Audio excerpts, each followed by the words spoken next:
Good evening, all. We're doing the live thing again. Hello, chat. Hello, chat. I have with me the usual pair of ugly so-and-sos. Hello, chaps. We have Joker and we have Iman. How are you doing? How are you Hey, doing, everyone. fellas? Oh, we're doing good. Good, thanks, Yeah. mate. How are you? So on in chat tonight, in addition to these two fellas here, I can see Mr. Baker, I can see Halakar, Straw Piglet, and there's Keith. So Slan's video the other day reminded me of the spell to create golems. The smallest which is straw. I think one of the priestesses of Marika needs to have a straw golem of a small pig.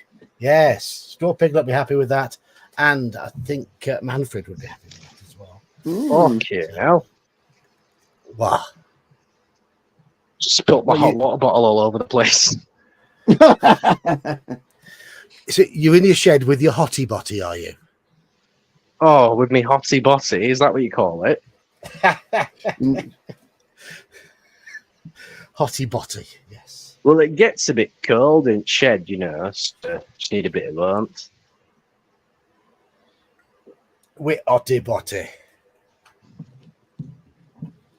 Right, so Manfred's already there, the little boy who loves the aardvarks in the temple. So will the golem of the piglet end up being pig food? Or even aardvark food? Don't know.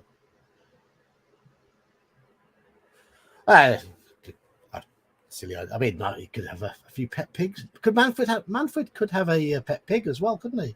Then again, aardvark does mean earth pig, so yeah. Anyway, I'm talking nonsense. Yeah. Right. So how is everybody? Are you all well? I'm alive. That's a good way to look at it. Good start. Yeah. We have an Omen Owl as well, who's showing off some cooking by the looks of things. They were just giant chicken Kievs, Those are fucking giant. Whoa. Well, they're about the size of a softball each, so. The giant Scotch egg. Chicken and garlic. It's chicken, garlic, and butter. No, you old geek couldn't take the butter, but that's why I said I like the chicken and the garlic and the breadcrumbs. Scrape the butter out.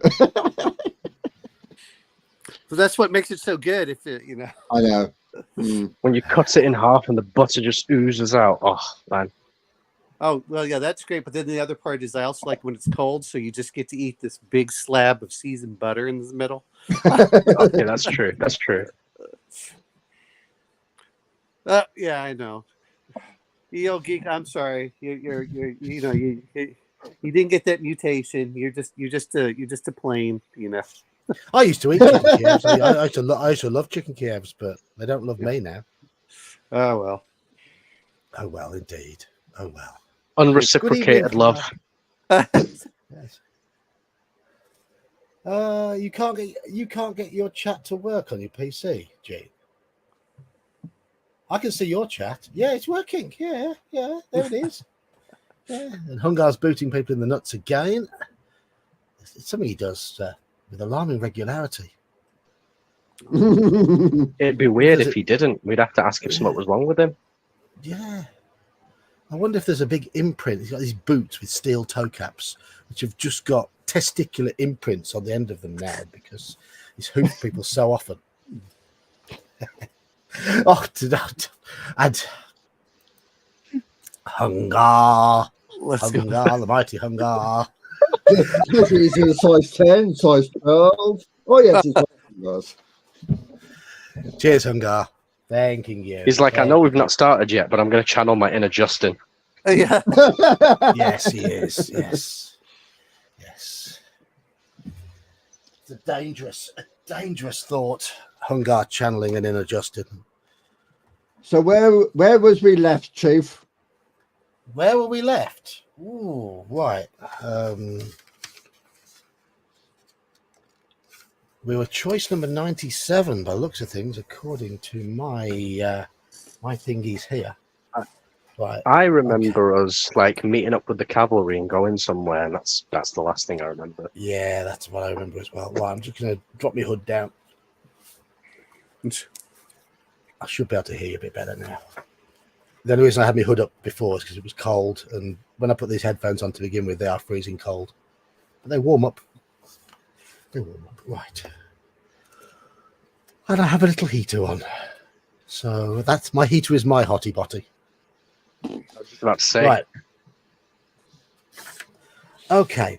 So, yeah, we had arrived at a keep, which was it looks like a bridge that's being besieged. And then we see the prince locked in combat with a large grey creature called a Gorgaz. There is the Gorgaz with a big axe attacking the prince beneath. Ooh. And we're at the decision point here. So I'm not going to read the whole thing again because it's 2 pages of text. Yes. Mercurius has been a member for 8 months. 1 more month, Mercurius, and you'll be giving birth. Well, I'm afraid what he's going to birth. That's the real question. Let's hope not. Let's hope not. Right. Thank you, Mercurius. Thank you, Mercurius. Yeah, we went with the cavalry to meet their commander. The fort had been attacked. Yeah, that's about where we are. That's where we are. So we'd come to a decision where we have to. The prince has just fallen wounded with a black arrow in his side. He was doing okay against the Gorgaz before that, but we now have an option here of defending the wounded prince or running away. Well, we're pretty kick-ass with our combat skills, so I say we fight. I'm not as good as Yeah. Mercurius, but I'm about 3/8 as good. It's just about. Isn't this about time for your first scan? Is it, IQ? Yeah, my first trimester's over.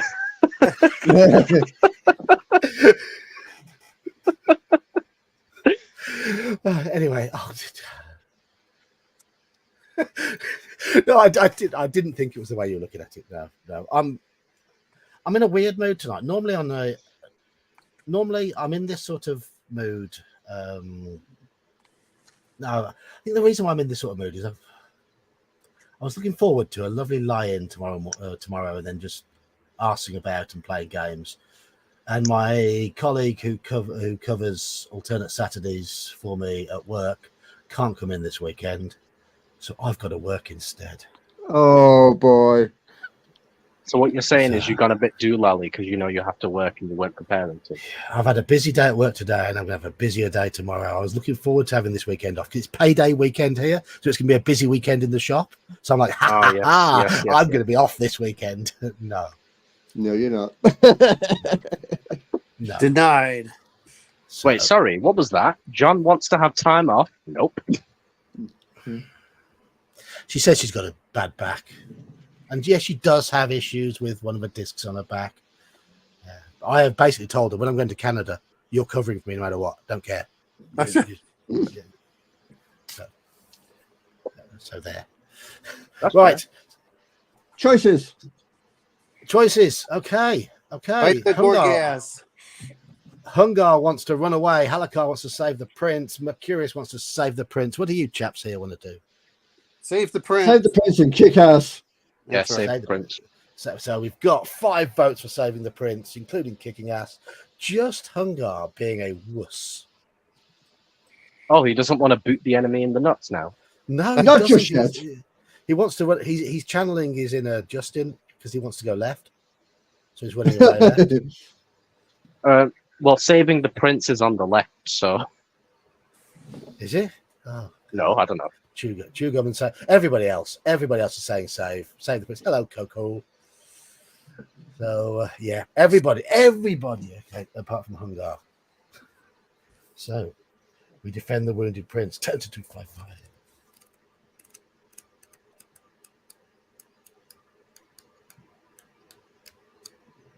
Are you following on in your book as well, Omanel?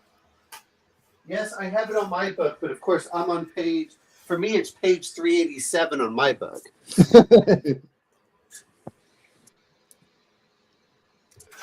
Right. And I think we have slightly different art. So Well, I've got the original Gary Chalk art. Have you got different art by some other author or other artist? yeah, well, Yeah, he's got the deluxe edition. yeah, that's So, I mean, I do recognise this image of a Gorgaz. So I have. I mean, seen not it that before. anybody can see it because Mercurius is still straight across the bottom, but I know. Yeah. Well, no, he's paid $2 for that, right? So, No, I know. go on. There we go. There we go. Let's see your art. No, I prefer mine. I don't blame you. I actually like the other one too. Right.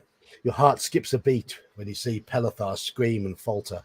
Sensing victory is imminent, the Gorgaz raises its great axe and strikes a mighty blow at the prince's visored helm.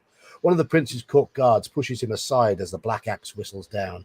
His swift action saves his wounded lord from being decapitated, but in doing so, he sacrifices his right hand and forearm to the blade of the axe. Hastily, you set off down a broad marble staircase leading to the piazza below at a run. And miraculously, your speed and dexterity carry you through the supporting ranks of the enemy before they realize who you really are. You hurry towards the parapet wall at the end of Pelethar's battle line, to where the enemy is only 3 ranks deep. The Gyaks fighting here are oblivious to your deadly approach, and you're able to cut down their rear rank before they can react to your presence. You shout your battle cry, for Sommerlund and the Kai, and use a fallen Gyak as a springboard to launch yourself into the air. The bloodied line of Pelethar's court guards hear your battle cry above the din of the fighting, and a cheer goes up when they see you come leaping over the enemy heads. You hit the flagstones just beyond the line of court guards and roll over to lessen the impact of your landing. Through the smoke of the battle, you see the Gorgaz taking a scything sweep at the wall of court guards now protecting the wounded prince and scattering them like leaves in a storm. The Gorgaz strides forward and raises his axe once more. Weakened by his arrow wound and powerless to fight back, Pelethar snatches up a discarded shield and raises it to protect himself. The Gorgaz utters a disdainful laugh when it sees Pelethar cowering beneath the shield.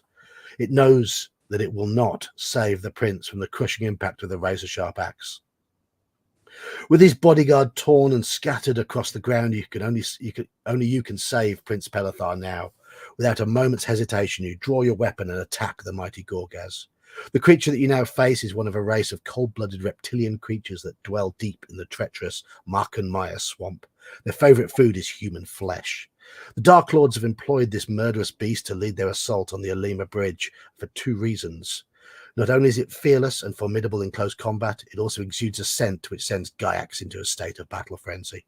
Under the influence of this odourless musk, they will fight without fatigue or any regard for their own safety.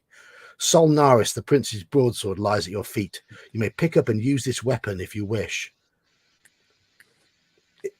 This exceptionally crafted broadsword, a gift from the Magician's Guild to the House of Ulnar, will add +2 to your combat skill when using combat, or +4 if you possess the Kai discipline of weapon skill with broadsword, which we don't, or sword, given its surprising lightness. The Gorgaz is about to strike at you, and you must fight him to the death. Right. Okay. While I was doing that, are Australian dollars made of Vegemite? To which he replied, Australian dollars are made from drop bear skins. Hungar has gifted a membership. Who got that? Who got the membership?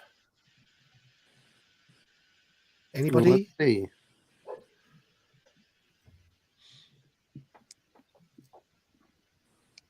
I'm looking. Let's see. Table Runner Crispy. Don't know who that is. No, neither do I. But that's what it goes by. Table Runner Crispy was gifted a membership by Hungar. Table Runner Crispy, whoever you may be, you have got. You say thank you. Say thank you. Yeah. Okay. So thank you, Hungar. And Crafting Gamer's arrived. Hello, Crafting Gamer. How are you? And there's no Saurian as well. So Yes, you definitely have to turn Australian dollars upside down to spend them. Or flip them over twice, just so they get both sides. So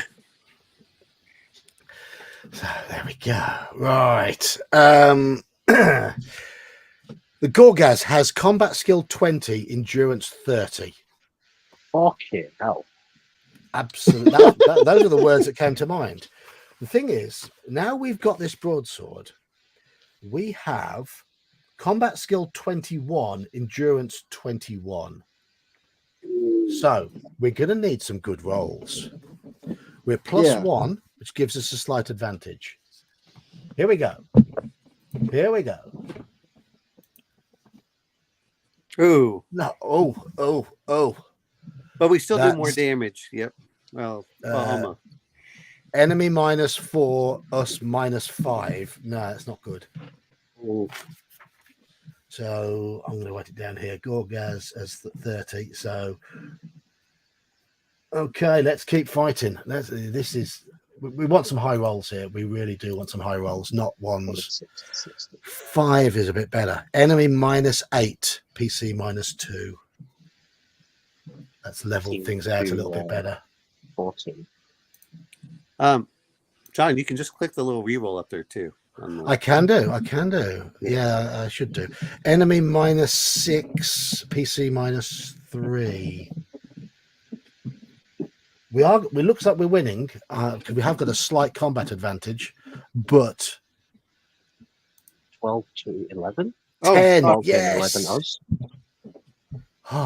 Yeah, we've just won. That's enemy Nice. -14. Enemy 14, PC -0. So we've that's a good roll. lost. We've lost 10 points of stamina in that combat, but we have beaten the Gorgaz.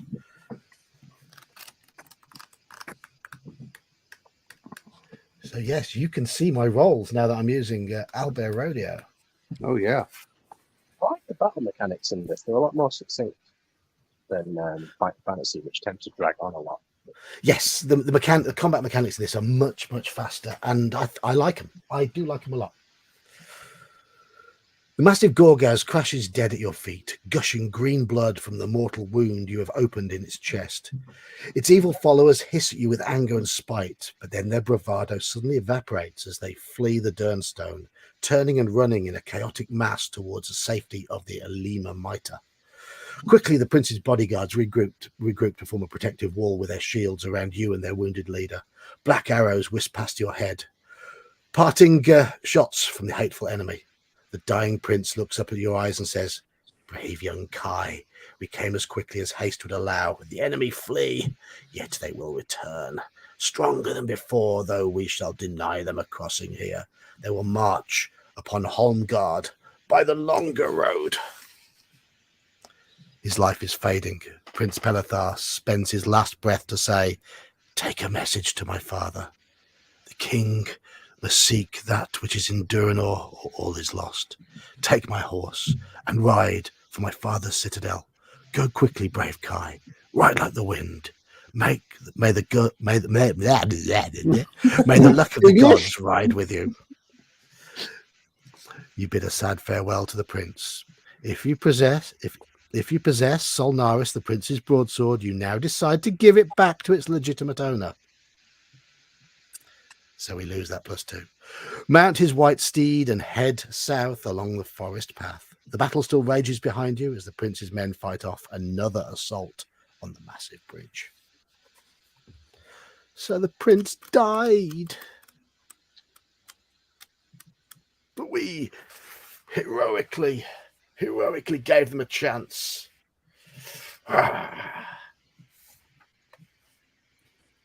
And we scream at them, "Is that all you got?" Yes. Remember, we have the healing skill, so that last one heals us 1 point. The prince's horse is indeed a magnificent animal, fast and sure of foot. You gallop along the forest highway until the noise of battle has disappeared far behind you. You are hungry and must eat a meal during your ride. We don't have to. No, we don't, because we've got the hunting skill. But I think it might be a good idea right now to eat one of our Larmspur to give us +3. help us back up in case there is a combat encounter around the corner. Yeah. After several miles, the woodland highway comes eventually to a junction where two smaller roads head away in opposite directions. There's a wooden signpost lying beside the road. It has recently been hacked down and defaced so that the destinations are no longer legible. Do we have the Kai discipline of tracking? No. Never heard of we have. No. If you do not possess this skill, you can leave this junction and follow the highway to the left, or you can continue by way of the highway heading off to the right. Okay, we are at a T-junction, effectively. Left or right? Ooh, do we have a map here? There is one in the book. You have the book. Well, I have one. I'm trying to figure out where we are. Well, that doesn't help. I kind of would say it's to the right, but I can't quite tell because I saw the bridge, and the bridge is to the south. So if we go left, I'm sorry, we should go left is my guess. We should go left. Yeah, we took camouflage, which we haven't been able to use yet. It'll Which I thought we would have. So, I think there was a chance for us to use it, but we took the other option. We're going through the brambles. I thought we might have done. Right, I need votes from both IQ and Joker. Come on, chaps. Left or right? Left. Left. I don't fucking know. I'll say right. Go on then. I'll be contrarian. Contrarian. Be decisive. Go the other way. Why don't you? So, go on, chat. Left or right? We're at 3-3 at the moment. Oh, yes, Piglet. Yes. Okay. What? Piglet says, had we taken animal handling, we would have a tracking stoked by now. For God's sake. I like Halicar's though. Combat isn't about who is right; it's about who is left. So we go left. The animals, not us. True.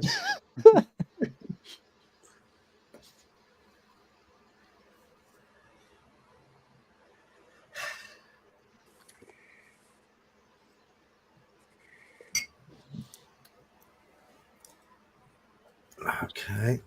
Oh, so we've got a straw piglet left and a law dog right. Hello, law dog. 5-4 at the moment. Closely related to. It's not a war crime the first time.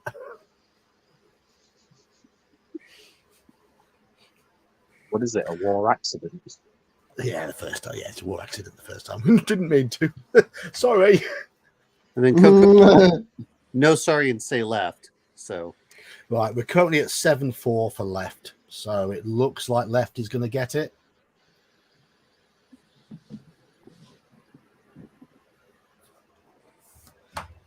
Okay. Coco and Nosorian took it from 5-4 to 7-4, and Gene takes it to 8-4. There we go. I don't know who the fat electrician is, so I give credit to you. I give credit to you for those quotes. And Mercurius is off again. Dun, da, da. and long shot just got it. Who got it? Long shot. Who was it who had a hit with a long shot, kicked a bucket? Oh, I can't remember, but I know the song. It was a one-hit wonder, if I remember rightly, weren't it? I think it was a ska band of some sort. Yeah, it was more or less a one-hit wonder, though, weren't it? Gene will know. Apparently, Gene, it's the Pioneers. the Pioneers, right? Yes. Gene didn't have to Google that. I knew the song "Long Shot, Kick the Bucket." But... So we're going left. 32. I bet Gene is a nightmare in a pub quiz. I bet he has. That's where I know it from, Gene. The Specials cover version. Yeah. I know the Pioneers had it. Now you remind me about the Pioneers had a hit with, but the version I know is the Specials. I think everybody more or less knows what the Specials covered. Specials were great. Yeah, Great band. Too much too young. indeed. You have ridden No, You about wouldn't be 3 allowed to miles. make a band with that name these days. Specials.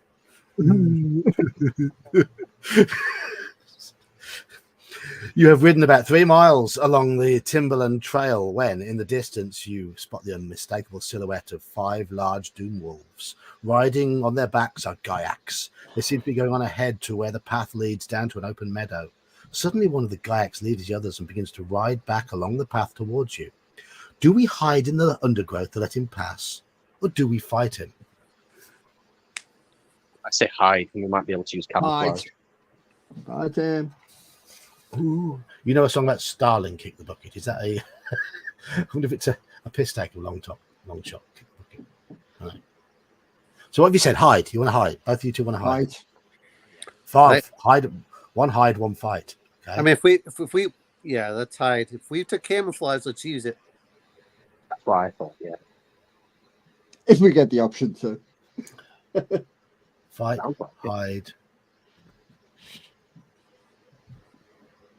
There's Fight, just hide. like 5 doom wolves with Gaiaks riding on their backs. And we don't have the +2 weapon anymore. Yeah.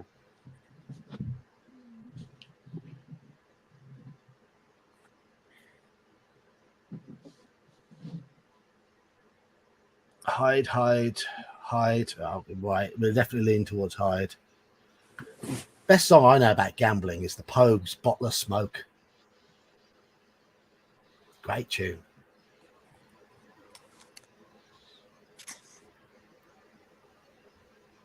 Chorus goes 20 fucking 5 to 1. Me gambling days are done. I bet the horse could bottle of smoke and my horse won.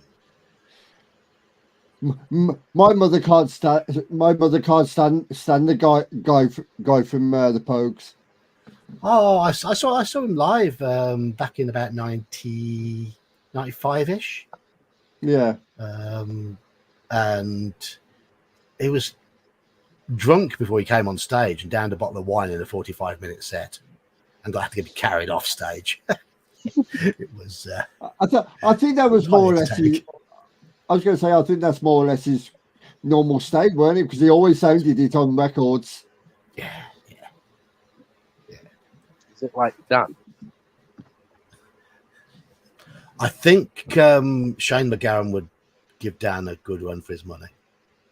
Do you reckon? Unfortunately, he's not with us anymore. Sadly not. Where is Dan tonight? Dan, you were there.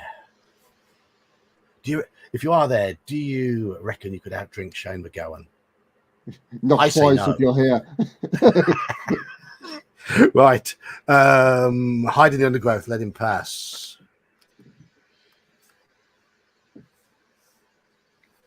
Huh.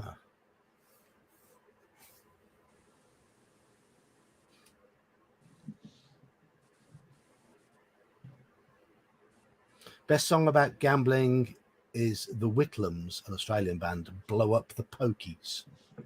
Well, I've not heard of the Whitlams. I've not heard that song, but it sounds interesting.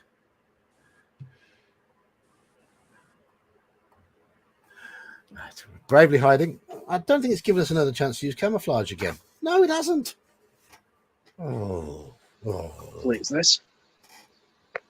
Waste of a choice. You hide behind some thick bushes so that the Doom Wolf and its rider will not see your white horse. Luckily, it works, and the beast lopes past and vanishes down the track you have just come along. Do we attack the remaining 3 Doom Wolves now? Or do we now press on deeper into the forest? Oh, of course, Kenny Rogers, the gambler. Know when to hold. Oh, yes. Know when to fold. Know when to We should go in the walk, forest. know when to run. Deep into the forest, and what was the other option? Fight or forest? Fight or forest. Oh, well, I'm going to call fight. Hello, Richard. You're going to fight. Iman? Ah, there's still 3 of them. Forest. Press on, deeper. Daniel's arrived with 5 memberships. Ah, we have summoned Daniel. Oh, thank you, Daniel. Ah, his Oh, ears must wow. have been burning. Thank you, Daniel. Your ears must have been burning. James Daniel, the Daniel, Flush, Hungar, Alan and Gardner, Mercurius. Kevin Lamb, Corbin Dallas. We didn't get Lilu. Any recognizable names getting those memberships? Not that I can tell. We got James S, the Flush, Alan Gardner, Kevin Lamb, Corbin Dallas.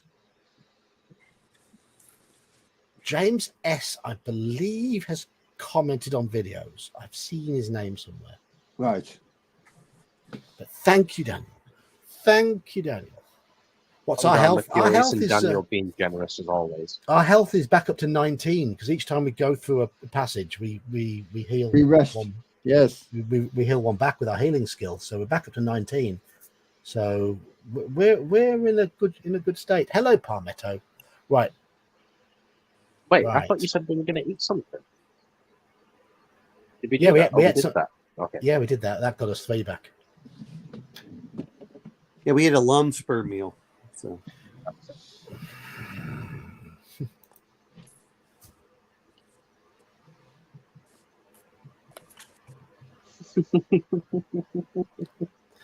Halakar, you're so well behaved when your face is on stream. Give Give you a keyboard. Give you a keyboard and twitch your camera off. And you become that naughty child in the back of the class.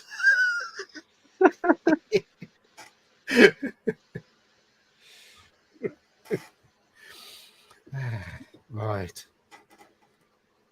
I feel like I'm kind of like that as well. Like when you just text on a screen, it feels like you can get away with saying anything. I just blurt. I don't know if you know me. I just blurt. The pleasures of having no filter. I've had to train myself to not blurt, but I'm there. Verbal diarrhea, as they say. Yeah. No, it's called not having any filters. I have a little bit of vino tonight, not too much. Right, so what will we be doing? We're pressing on deeper into the forest, pressing it deep into the bush.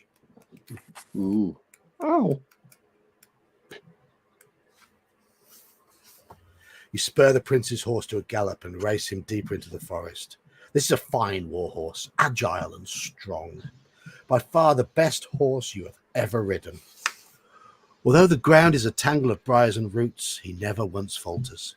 The Gyaks are soon left far behind. When you judge it safe to do so, you slacken the pace, then bring your mount to a halt, allowing him a few minutes to rest. The light has faded fast and night is almost upon you. Okay, we have 2 choices. Do we want to press on ahead, or do we bear left, which is the same direction as the path that we left far behind? We don't want to do that then. That's all. We don't want to go in circles. So press on ahead or bear left. Ahead. Press down, on. left. Hello, Daniel. Hello. Oh, we're getting full up today. Yeah, we're flop.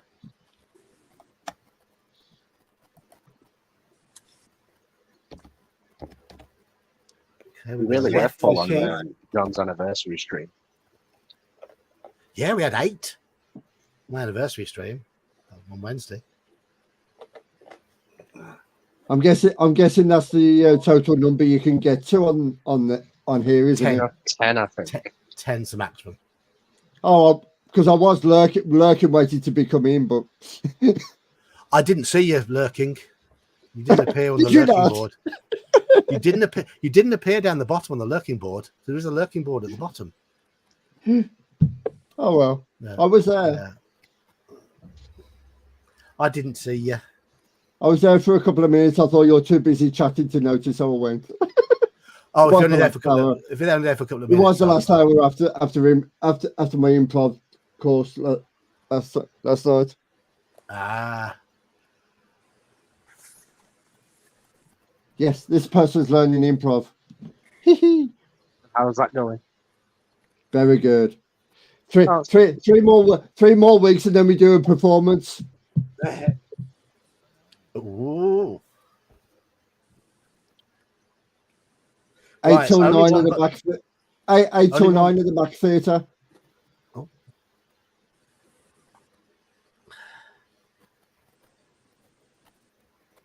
So that should help with your gaming as well.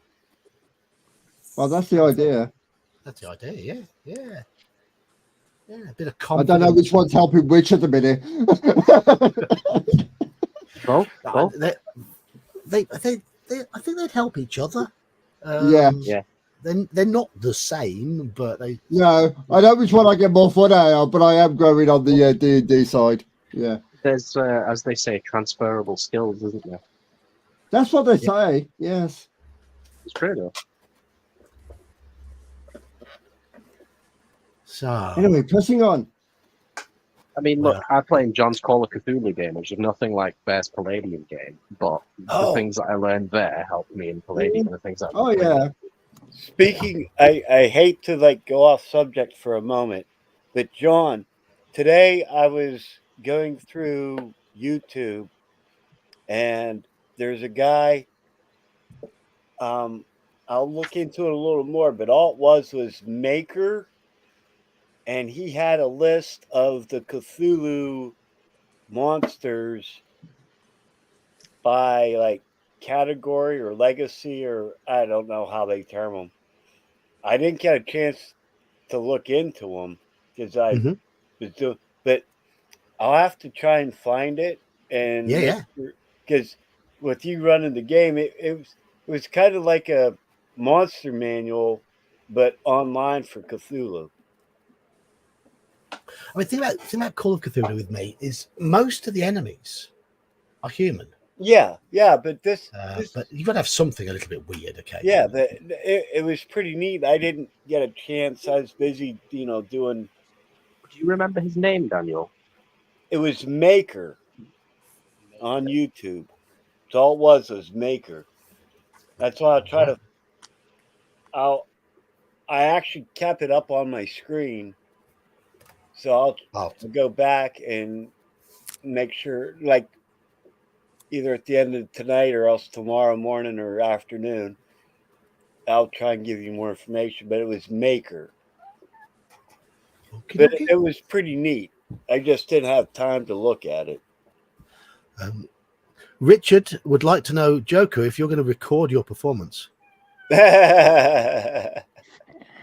wanted to know that? I think Richard. I found it, Dan. Is it an 8.5 hour video? Eh? Who wanted to know that? Richard wants to know. If you're Oh, I gonna don't know record if it's going to be recorded or not. I don't know. Well,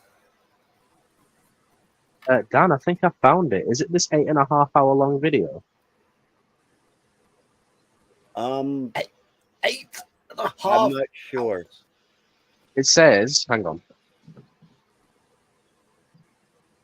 The complete Cthulhu Lovecraft mythos. And it's by Maker. That might be it, yes. 8.5 hours long, yeah.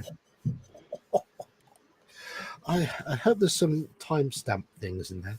Right, okay. All right. Where did we Pressing go? on. Where did we go? Oh, When press on people ahead. were Didn't we? demolished, I think. Or press Yeah. on, yeah. Halakar wants to know if the first name of the person who made that video is Duya. That's a good one. Good song. Diamaker. Yep. You have covered about 2 miles when the trees ahead begin to thin out. You can see a lake ahead and a small wooden shack perched on the edge of its shoreline. A cloaked and hooded man steps out from the shack and approaches you. As he comes nearer, he offers to row you and your horse across the lake for a fee of 2 gold crowns. If you have the Kai discipline of 6th sense, turn to 296.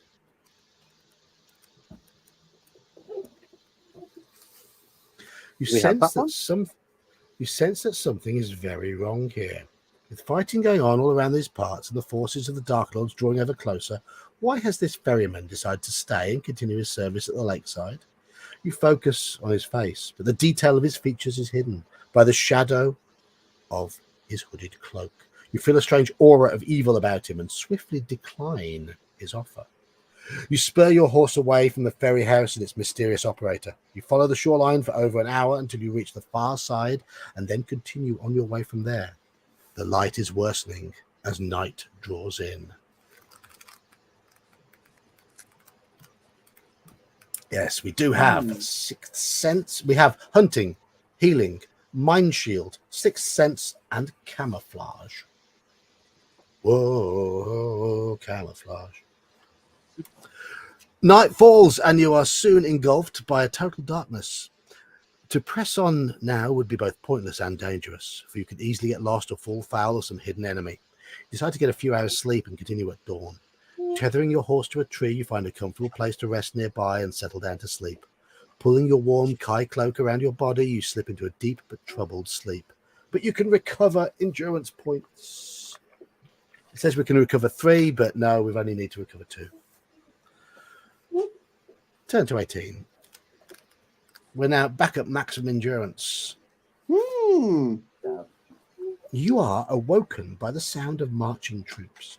You climb to your feet and start back towards the lake in the far distance. Focusing your keen eyes on the shoreline, you are able to make out a column of black cloaked figures. They are Dracarim, and they have with them, as an escort, a pack of doom wolves with Gaiac riders. A Kran suddenly appears above the distant trees and comes down to land on the roof of the ferry's boathouse. He's being ridden by a figure dressed in a hooded red cloak. The cloaked Kran rider appears to be conversing with the leader of the Dracarim column. After a few minutes, the column resumes its march around the shoreline, and the Kran takes to the air once more. It comes flying across the lake on a course that will bring it close to your hiding place. Aha! We have an opportunity to use camouflage. Camouflage time. Here we go. A bit of camouflage. Drum roll. Camo. You coax your horse to lie down, and then hastily you cover him with branches and handfuls of loose foliage. Once this wise precaution has been completed, you lie down beneath some bush. You lie down beneath a leafy bush, Kate's bush, and listen to the approaching wing beats of the Kran. Careless whisper. The creature and its sinister rider pass directly overhead. You peer upward through the bush and watch as they circle about in a wide arc. They are making a search of the area. After several minutes of circling overhead, they finally retreat back across the lake to rejoin the marching Dracarim. You are fearful that you may have been spotted, and so you decide to leave quickly.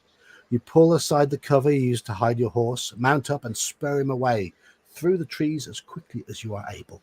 Hello, you're wrong.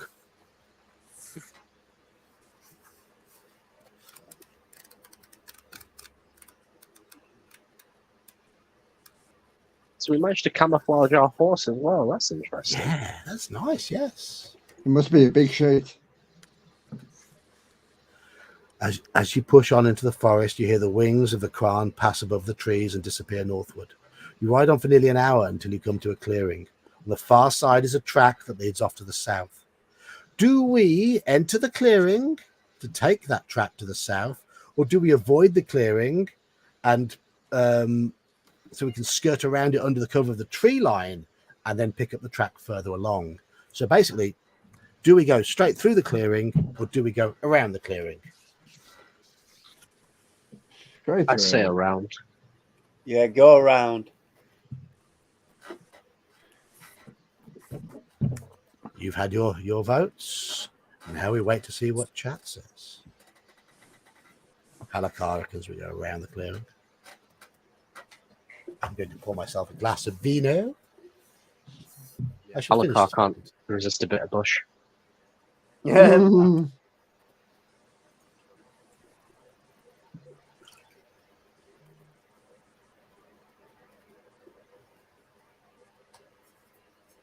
I hope you can't hear my little heater I've got here, but it's enabling me to not have my gnome hood up. Your hoodie on? I've still got layers on. I just haven't got my hood up. Okay. I can't hear it all. Good. Keith says through. Halakar said around. Straw Piglet said through. We're at full health, but he wants to fight. 2 around. No, there's no perception roll for traps. Around.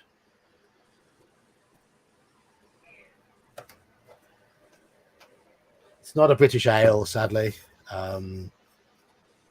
It's the rest of my. That's what I was drinking the other night. 19 Crimes Australian red wine. Oh, is that new brand? I haven't got a clue. I've had it bought for me.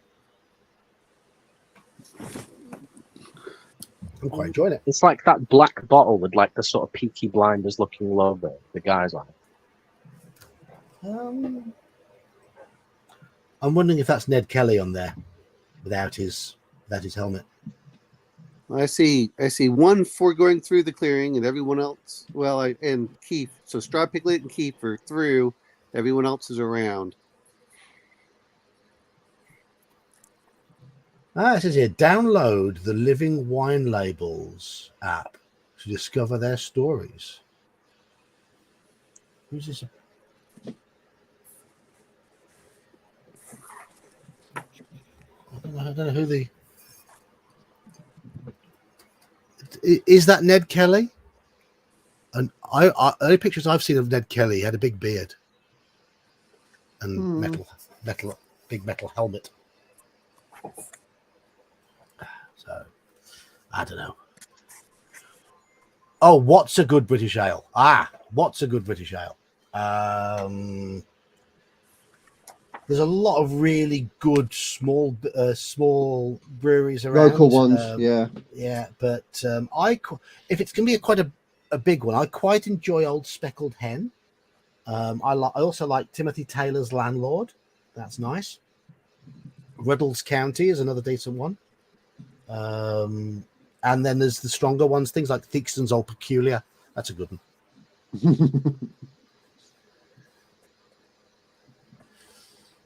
I've literally only heard of the first one. Speckled Hen. Old Yeah. Speckled Hen. Hobgoblin's It's the most common one. Oh, I know that And one. there's from the same company that do Hobgoblin. There's one called Goliath, which is slightly weaker than Hobgoblin, but I think it tastes nicer. Yeah, Witchwood Goliath. Yes, a very. They should good make bottle one of beer. called David and make it slightly stronger than Goliath.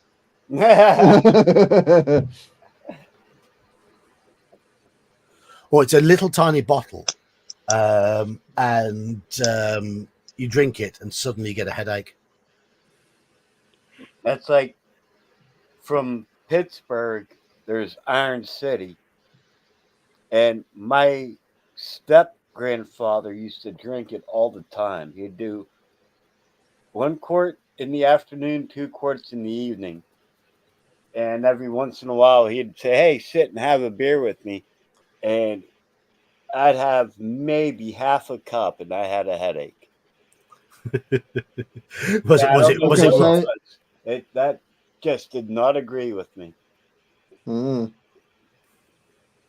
mind you, I can drink half a bottle of vodka and not have an issue, but Iron City always gave me a headache almost instantly, like within 10 minutes.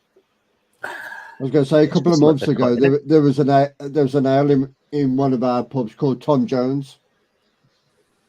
Was it unusual? Oh, to be in a pub, yeah.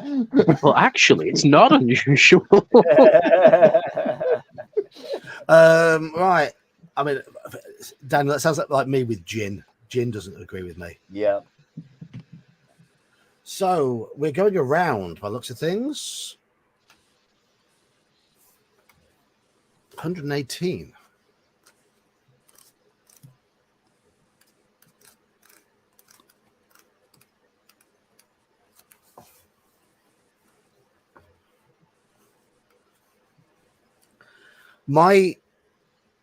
Possibly my biggest, my stupid drinking session when I was a kid. So I was 18. went to a party, bought a half-size bottle of vodka to go to the party. I was staying overnight, and was trying to impress a girl and drank it all. So went to the we call it the off license, you call it a liquor store. Bought another half bottle and drank that as well. My recollection of the night ceased sometime around 10:30 at night. And I assume you did not impress her. No, not unless she was impressed by projectile vomit flying everywhere. Or And half on a dress. yeah, I woke up and I was underneath the sofa. I'd crawled into a gap in the Underneath? sofa. Underneath, yeah, there was a gap underneath the sofa. I'd crawled into it, and the first thing I said when I stuck my head out from under there was, "Who stuck those sandwiches to the ceiling?" And everybody in the room went, "You did," and I was like, "Oh." I had no recollection of it whatsoever. I'm glad I'm not the only one that made an ass of themselves. Oh, I did. Yeah. Yeah. I mean, I was only a little guy. I couldn't really handle my drink then, and I did the equivalent of a whole bottle of vodka in about 3 hours, and it was just like gone completely. Right. Okay. You join the trail and spur your horse to a gallop. You race down this long, straight forest trail, and as you come to the crest of this gentle ridge, you catch a glimpse of Holmgard on the far horizon. Its high walls and tall spires are glinting in the morning sun. This woodland path arrives at a junction with a broad highway. You recognize this road. It's the main turnpike which connects the northern port of Turan to the capital, Holmgard. Confident now that you're heading in the right direction, you set off towards the south. As you ride the highway, you keep your eyes peeled for signs of Kran in the clear morning day. Turn to 224.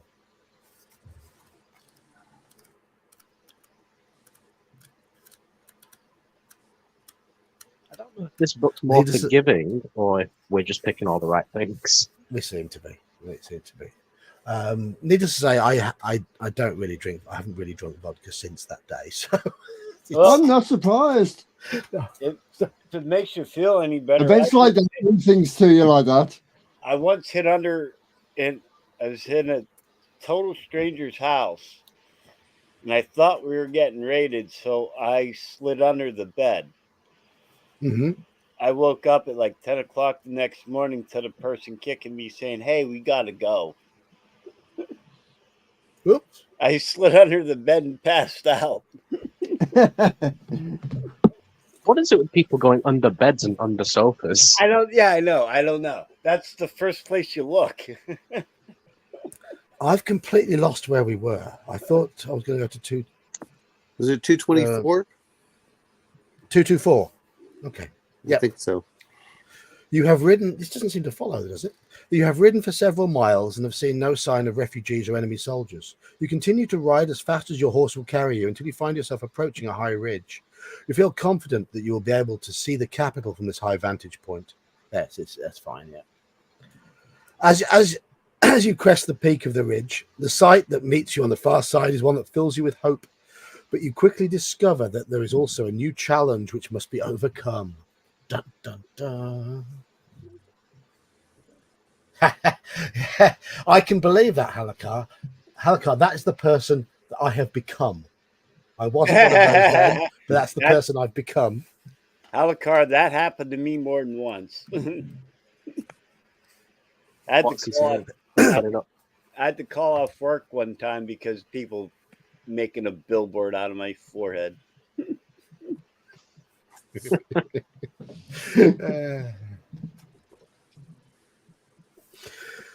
In the distance, you see the tall, grey-white walls and glimmering spires of Holmgard. The colourful banners of the city's guilds are fluttering from the battlements in the fresh morning breeze. Stretching out toward the east, the mighty river Eladil wends its way from its source to the Derncrag Mountains, through the capital and out towards the broad estuary of the Holm Gulf. When you turn your gaze toward the distant western peaks of the Derncrags, There you behold a sight that blights this magnificent landscape. Hovering amongst its jagged mountain tops like dark and malevolent storm clouds are swarms of Kraan. They are mustering their numbers in preparation for an attack on the capital. In the narrow mountain passes below these swarms, you see vast columns of enemy troops on the march. Clearly their intention is to assault and lay siege to Homeguard. You estimate that the main body of their vast army is no more than 2 days' march from the city's walls. The King's Highway from Homeguard to Turan crosses the fertile rolling plain and farmlands surrounding the capital. At a gallop, you reckon you'll be able to reach the outer fieldworks of the city's defences in under an hour. But to do so on horseback would entail having to cover several miles of open countryside without any protection overhead. This will make you vulnerable to attack from the air by marauding Kraan. You ponder the alternative routes that could bring you to the capital and determine two other options. Nearby, you can see a small river. It is the Don, a tributary of the Eladil. It wends its sluggish way across the plain and flows into Eladil less than a mile from the walls of the capital. If you were to abandon your horse, you could use the gentle current of the Don to carry you downstream towards the city's outer defences. The river's banks are steeply undercut for most of the way, and they would offer you some cover as you approach the fieldworks. Or is the final alternative? Situated between the River Don and the King's Highway is a vast burial ground. This place is called the Graveyard of the Ancients. It was constructed many centuries ago in an age before the Sommerlending laid claim to this land and transformed it into the fertile wonder you see today. The tombs and crumbling monuments of this ancient necropolis would certainly conceal your approach to the city, but it is a forbidden area. You shiver when you recall tales you have heard about the nameless horrors which supposedly lie here still, in restless sleep, waiting to corrupt and consume the unwary trespasser. Okay, so everybody, you have a choice. Highway, river, or graveyard? Graveyard. Yeah, let's die now, graveyard. No, I think highway.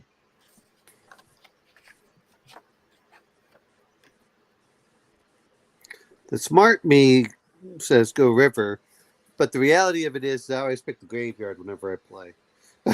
Hey. That's fair.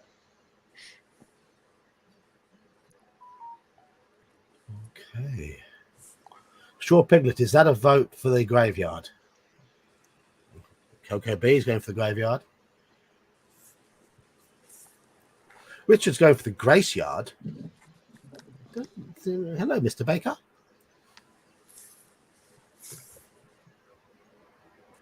Lord Dog says Highway Norolim Asfaloth Norolim.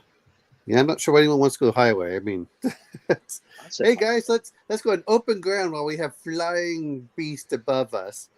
So yeah, I agree. Let's do that.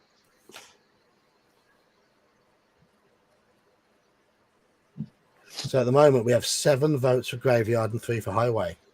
We're down to just 12 people watching. Oh, we were. What did we peak at in this one? 15 or 16? Yeah, 12. I need to get some makeup and some wigs for you lot, don't I? So you can look more attractive for our lovely chatters over here. Why? For what? For our 2 female viewers? There we go. Joker's a harlequin. Graveyard it is then. Graveyard it is. 3, 2, 9.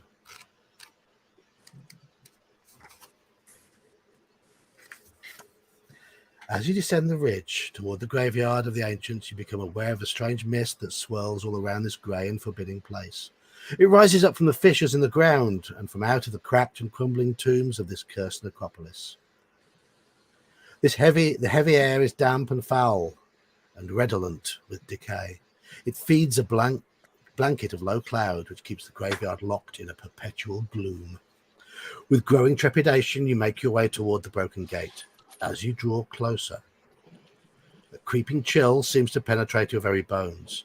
You're less than 100 yards from the shattered entrance when your horse becomes startled, and no matter how much you urge him on, he refuses to go one step nearer to this dreadful place.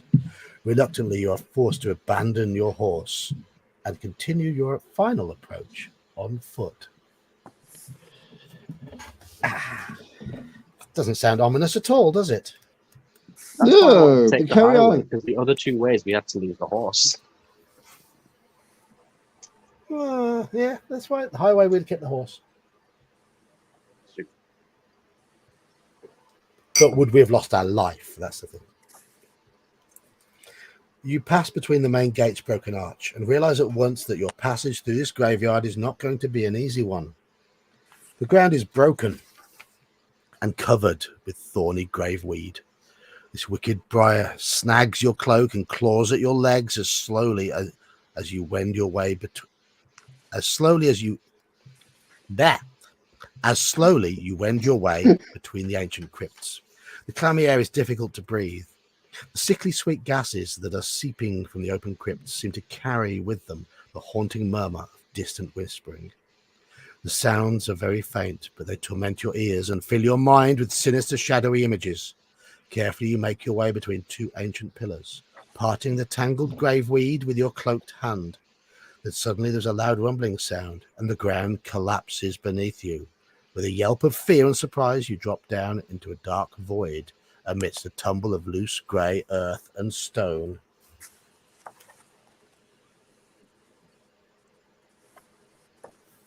The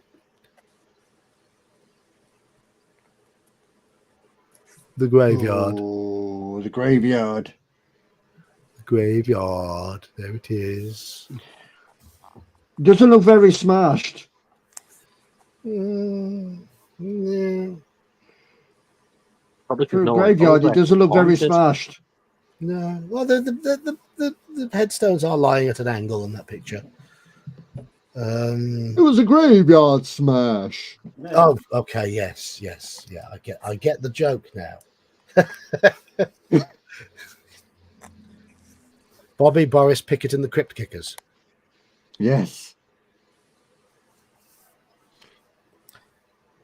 You're winded by the fall, but not badly. Lose 1 endurance point. Bring it on. You have dropped 15 feet or so through the fractured roof of an underground tomb. As the dust settles, you see that the walls of this burial chamber are fashioned from a slick black marble, which is seamless and slippery with damp. You are unable to climb back to the surface this way. Cursing your ill fortune, you look around the gloomy chamber in hope of finding some other way by which you can leave. As your eyes become accustomed to the grey half-light, you notice an arched tunnel in the east wall of the tomb chamber. Set close to this archway is a sarcophagus, its domed lid carved with the name and likeness of some ancient noble. I didn't know Bad Manners did a cover of that.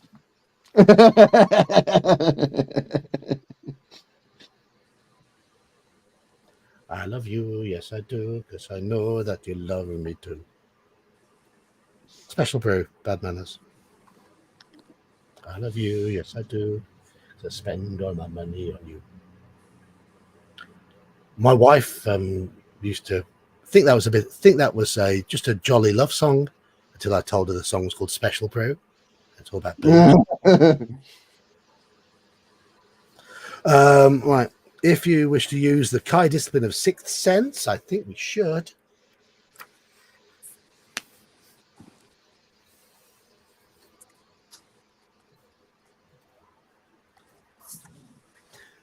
Your special Kai sense is screaming a warning that this chamber has now been occupied by an invisible entity which is wholly evil.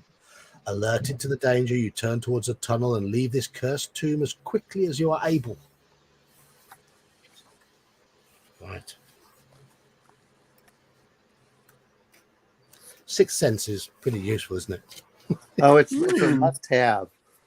Did you have Sixth Sense when you came down here? Or no?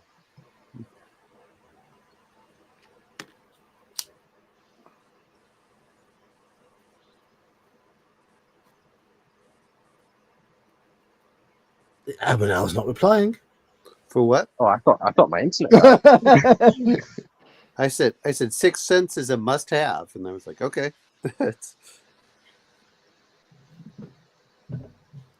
Right. The walls of this tunnel are dank and slimy, and trailing cobwebs brush your face as you explore its murky depths. You can feel a panic beginning to knot your stomach as this fetid passageway gets darker and darker. At length, you come to a junction where the tunnel meets a narrower corridor crossing from north to south. Okay. Sadly, the dwarf can't tell us how deep we are. North or south? Those are your choices, everybody. South. None. North. So I heard one south and one north then. Yeah. That's right. 6 Doing feet far and something. rising. Daniel, now? South? Yeah, south. Yeah. North, south, north. Omanal? I'm just going to stay as it is. So I'm not going to say anything. You're not going to say anything. That's right. Halakar reckons thinks the castle is south, so we should go towards it. Okay. Shaw Piglet says flip a coin. Okay. I'll roll a d6 for Straw Piglet. Odds north. Oh, okay. Okay, don't. I was gonna roll. The south will take it. South, take it. Yep. So we're at 6-4 now.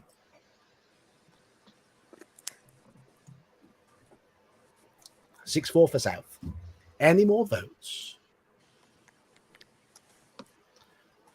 Piss off with the perception.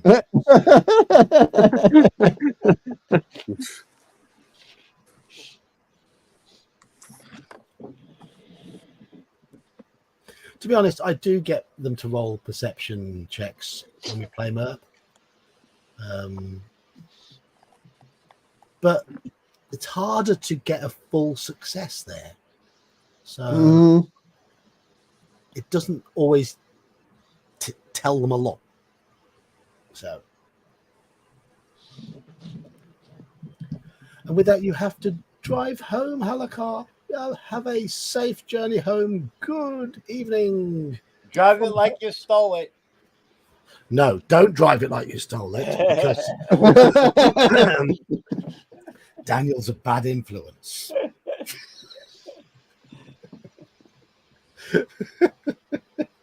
Don't How many listen to people have Daniel. you- He can't learn from his own mistakes. Well, you know the proverb, try and try again. There you go. No, Yeah, God loves a trier, right? Yeah.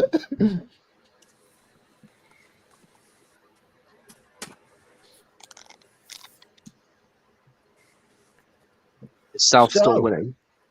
South is still winning. Yes, yes. South has won. South has won. Not by a lot, but it has. Turn to 100.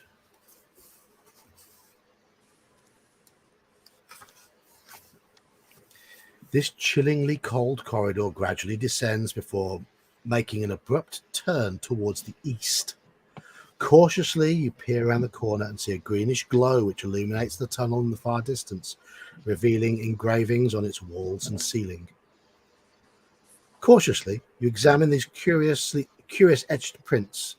You recognize them to be Chianti hieroglyphics, the picture word language of a species of supernatural beings that first appeared in your world, Magnamund, over 6,000 years ago.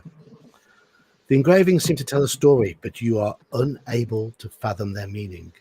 Now you wish you had paid more attention during Master Amber Owl's tutorials in the ancient history of Magnamund. If only your esteemed master were here to see this, he would know their meaning, and he would be enthralled by this discovery. The only memory of his teachings about the Chianti is that they were once a powerful and goodly group of beings, some of whom were tragically corrupted by the agents of Nar, the King of Darkness. Goddess Ishir, whom the Chianti worshipped, then sent them away in exile to a remote isle where they were forbidden from ever having contact with humankind again. Assisted by this eerie light, you're able to make faster progress and soon you come to a place where the passageway opens out into a large chamber. The strange green light is emanating from a big stone bowl that rests atop a granite throne. On a plinth in front of the throne there stands a statue. It has the appearance of a winged serpent, standing upright on a ridged tail and curved into the slender shape of a large S. Right. Hello, Victor. We have... Correct. Nobody watches these tutorials. You're wrong. You're right there. We have an option here. You're wrong. You're right. Do we wish to sit on the throne? Do we wish to examine the statue? Or do we wish to look for an exit? Any of the top two. I'm going full on Conan. Let's sit on the throne. Oh no! No, So- inspect the statue. I think. You think you're going for the statue? I will be happy with any of the top two. Let's Just don't want to find the exit. His feet hurt. He'll sit. No. Well, sideways with the feet over the arms. Oh, okay. Cheers, Chris.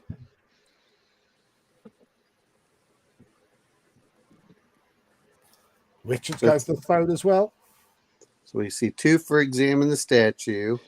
We have, I guess, 3 for examine the statue. And then we have at least 2 saying sit on the throne. It's one of life's pleasures, sitting on the throne with a book. Oh my God. It's That's So what But you my realize grandpa- you. that's what So my you realize your grandfather brother-in-law's a used meth to say. dealer. I'm gonna go see Yeah. Oh, And wow. 2 more thrones. Yeah, we Two more got, thrones, yes. Throne is now winning 4-3. that's right. Well, at least you're not praying to the throne. That's it, you know. No. there you go. Yeah.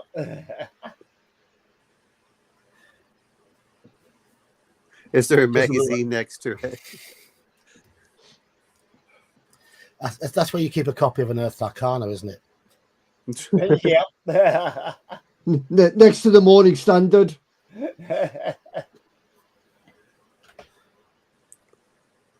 So, 2 votes for Space Canuck Man is here voting for the statue. Hello, Space Canuck Man. And you're Wrong, voting for the statue. You're wrong, statue. You're wrong, statue. Statue. You're wrong. And no dogs. Right, we're at 5-5. Wow. No dogs says throne. If it stays level like this, then Joker, you're going to have to commit one way or the other. Ah. I'm gonna. No, I said. Oh right, I you said any either of the top top two. 2, didn't you? What was that, Omanal? Inspect the throne. I'm gonna Inspect the inspect it. statue. I was about ready to say, let's sit on the throne. Okay, we're at 7-5 now for throne. 18 people in chat now. Wow. Where have Welcome you all come back. from? It's the Welcome timing. back. They're all getting off work. Ah, That or else they're done making dinner. It looks like we're at 8-5 for throne now. we are, yes. And That's as soon as I right. say we're up to 18, 2 people drop off. They realize they've got to make dinner. That's Or why they, need to, or they need to go and sit on their Don't throne. remind them. Don't remind them. Don't remind them. that's why we don't have Kelsey tonight. Is because I don't have to cook dinner. Oh, bless her. Ah. But, Daniel, do we have Kelsey? Do we? No, this is her weekend with her mother. No. I mean, I I can need- join as Kelsey. I'll give you one person.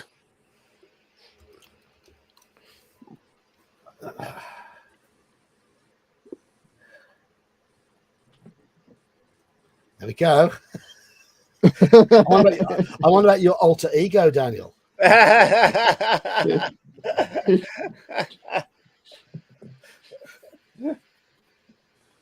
Oh, in the UK, just getting back. No, look. If you go to the pub in the UK, the pub closes at 10. Or the bar closes at 11. 20 minutes drinking up time. 10-minute walk home. Home for 11:30. Yeah. Unless you're old like us, at which point you're tired by 10 o'clock and you need to go home for 9 eyes. Right. Okay. Sit on the throne.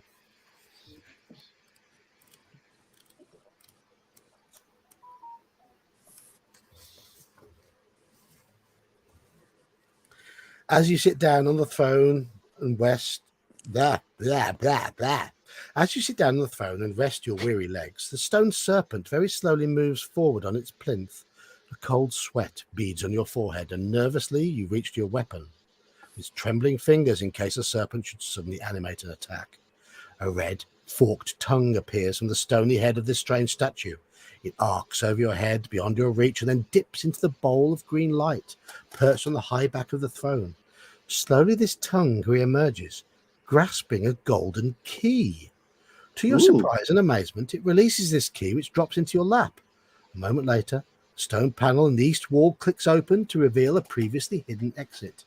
You pick up the key, record this as a special item. Ooh. Golden key to go with our crystal star pendant, which allows us a reroll. Haven't used yet.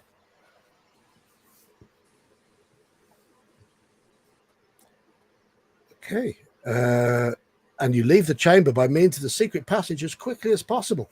Excellent. Sitting on the throne was the right thing to do. Decent. That reroll, was it once per day? Or once per book? Once per book. Okay. Yeah, we can Very only generous. use it once per book. Very generous. Yeah. Okay. The narrow corridor ahead gradually ascends. As you reach the top of this slope, a stone portal slides aside to reveal another passageway directly ahead. You step through the opening, and the portal closes behind you with a heart-stopping bang. Turn to 23. Ooh, That's it. big piece of artwork. Ooh. There's a keyhole. I wonder what the key's for. Very There's elaborate. somebody keyhole. at the door. Somebody at the door, indeed. So, the corridor soon widens out into a large hall. At the far end, there is a stone staircase leading up to a huge door. 2 black candles on either side of the steps dimly illuminate the chamber with an unnatural light. You notice that no wax has melted, and as you get nearer, you can feel that the candles give off no heat. Ancient engravings cover the floor, the walls, and even the ceiling of this chamber. Anxious to leave this evil tomb as quickly as you're able, you examine the door, hoping to find a latch. An ornate pin appears to keep the door secure, but there is also a keyhole in the center of its ancient lock plate. Okay, we have an option here? Use the golden key. We haven't got mind over matter, or do we remove the pin? So, golden key or pin? Pen. Use the key or pull the pin and let the door blow up. I'm thinking, since we always frag everybody on Saturday morning, pull the pen. Use the key. All right. Key from Iman is being sensible. Okay. Richard goes for the key. Okay. Joker? Okay. Key. Normally, people my age would go for keys or anything but sensible. You were very brummy there, Joker, when you said that. Key. Key. And the key. Key. We'll have a key here. Oh, yes. That's a Birmingham accent. I think the keys have won. I think the keys. I mean, the brumminess does come out occasionally, not very often. No, Joker, with you, it's. You're from Smithick. I know. I'm stuck in the middle between the Black Country and Birmingham. Yep. And Americans in Britain, the term Black Country is not racist. It's because it was a coal mining area back in the Victorian times. That's okay. I live in the Black Lands, and that just refers to the soil. Yeah.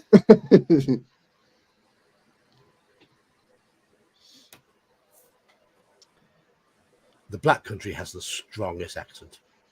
Yeah. Yam Well, yams. between that and Dudley. Yam yams.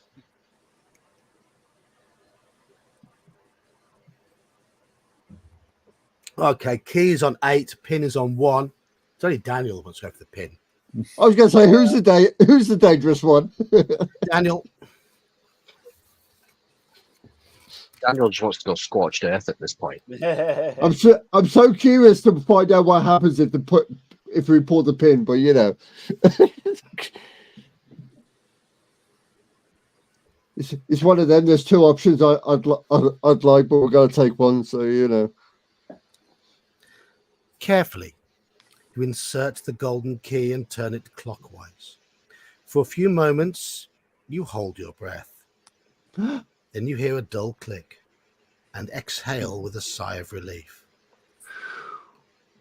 The key has worked. Having now successfully unlocked the door, you grasp the top of the securing pin and pull it out from the brackets. For a few moments, you hear the quiet ratcheting sound of small stone cogs rotating, and then the large granite door slowly swings towards you on its hidden hinges. Remove the golden key from your special items and put it back in your pocket.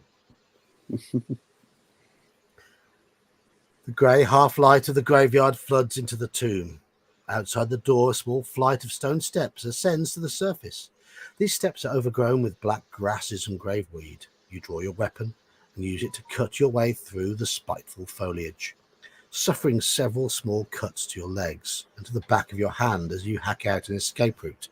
Lose 1 endurance point. Yeah, we'll get that one back pretty quick. Yeah, we will. Yeah. Finally, you emerge once again to the necropolis at a place close to a narrow pathway which is sandwiched between 2 black stone mausoleums. Looking down into the hole from which you've just escaped, you see that the tomb door is slowly closing. A cruel, inhuman laugh seems to rise out of the very ground on which you're standing. It reverberates around the misty graveyard, sending a wave of panic coursing through your veins. Shivering with sudden fear, you turn away from the hole and run as fast as you're able towards the south gate of this evil necropolis. It's Fenalik arriving. Roll for sanity. Yeah, make a sanity check. No, it's Friday. Come back Tuesday. Fenalik, you got the wrong day. Go away. Yeah. Bugger off, you pervert. What are you talking about? Yes. Oh, you're warm, you are. I like warmth. The most sick and twisted villain in any Call of Cthulhu adventure. So far. The book only hints at his depravity, but those hints are enough to set me off, making it even worse. You don't The need book much just says encouraging. he likes warmth. The book just says he was thrown into the asylum because of his incredible depravity. And if you play Reign of Terror, it has a scene where he is putting freshly decapitated heads of animals onto partygoers and then forcing the partygoers to rut with each other. Yeah, I remember that all too well. Dude, and I thought I was a twisted mother, whatever. Yeah, so that just gives me the excuse to really make him even more grossly unpleasant in Horror on the Orient Express. Daniel just puts on, presidents and prime ministers' heads on people. To be fair, Dan, this guy's basically you, but in like the late 18th century. Okay. I agree with that. No, I'm joking. Ow. But I am That's thing. fun to hang out with at the bar on a Friday and Saturday night. Yeah, I can believe that. Yes. Yeah. Richard, Call of Cthulhu can be quite messed up, and there are certain enemies that when people say Chaosium is kowtowing down to modern attitudes, I think they're just giving a little nod, because the quality of foulness of the enemies hasn't diminished. The enemies are still absolutely depraved. So they're just paying lip service. That's all they're doing. The moment you pass through the graveyard's south gate, you feel as if a great weight has been lifted from your shoulders. The cleaner air clears your lungs and your head, and the feeling of fear and dread that has haunted you ever since you set foot in the necropolis now melts away like snow in spring sunshine. Revitalized by your sudden escape, you pick up your pace and settle down into an easy run towards the distant perimeter fieldworks. This high log wall extends all the way around the city and provides home guard with a defensive line running parallel to the main city walls. As you head towards a sentry post, you begin to hear the excited shouts of the guards stationed all along the log wall. Whoever remembered that this was south was the way to go, well done. They are cheering you on. You give thanks to Kai and Ishir that they recognize you, for you must appear a ragged and suspicious figure.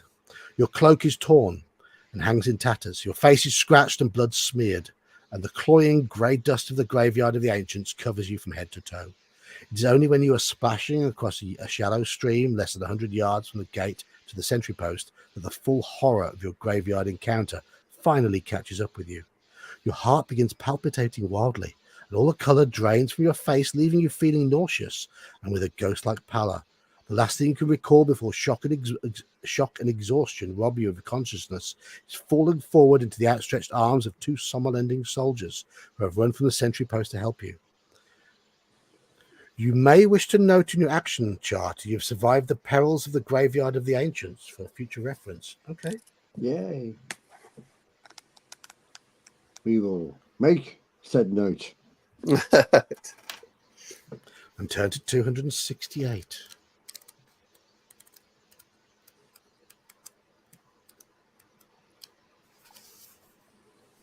You black out for only a few minutes before you're revived with a measure of strong spirit. Feeling weary but thankful to be alive, you lean on the soldiers of the king's men and you stagger towards the outer defences. Turn to 288. It's got a bit of linearity at this point of the book. There's not many choices to make here. I do apologise for that. I know Dracula had that from time to time. Certainly with these books don't have quite as many choices as Fighting Fantasy do. I'm assuming this one opens up in the later adventures. I don't know. We'll see. We will find out. Does it have more As choices you are- based on your previous choices? No? Maybe. As you're making your approach towards the walls of the fieldworks, a watchful lookout spots you and informs his sergeant. A trio of grim-faced soldiers are sent out to intercept you, fearing that you could be an enemy scout attempting to sabotage the weak spot in their defensive walls. Hang on. I thought the soldiers had already recognized me. The soldiers are armed with loaded crossbows, which they train on you as you get closer. Rather than run the risk of being shot by your own side in error, you raise your hands in a gesture of surrender. Oh. Yeah, I thought they recognised us. Didn't we just fall into their arms? You did, yeah. Where did we just come from, Omanal? I don't know. Remember, my numbers are different than yours. Well, the last thing you said, we came out and we got recognised by. Yeah. That's odd. That's odd. Then you was said going on something. here? Then you said something about lot of stuff to read, and then misplaced that Yeah. I'm reading. Did you change the number somehow, or? I don't know.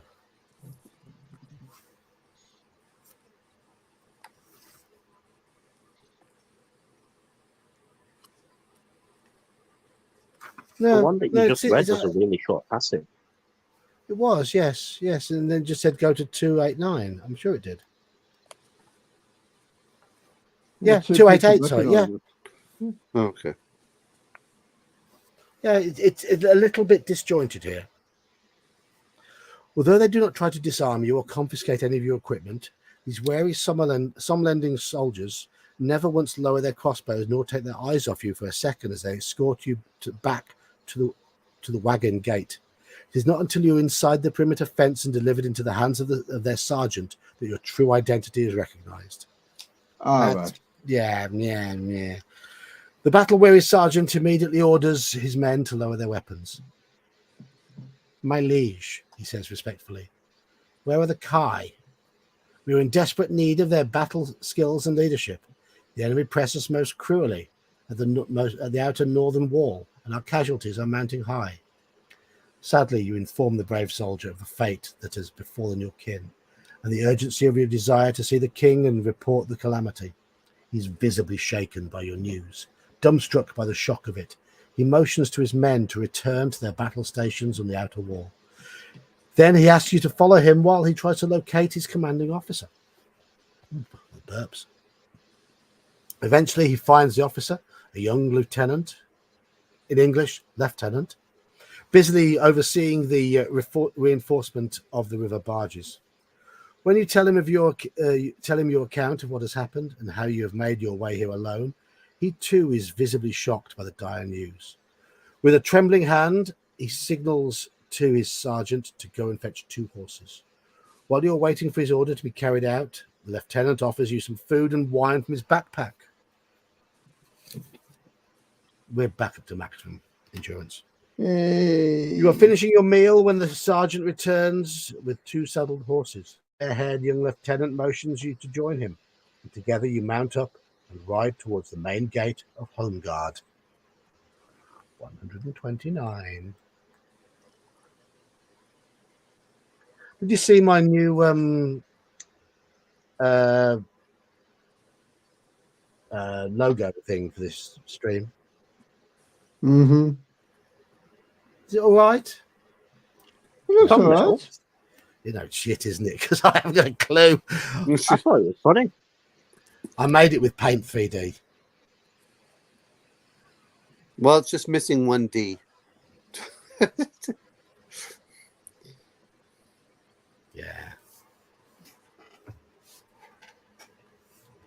Between the perimeter defences and the high stone walls of the capital, there is a wide area of cleared land known as the Homeguard Pale.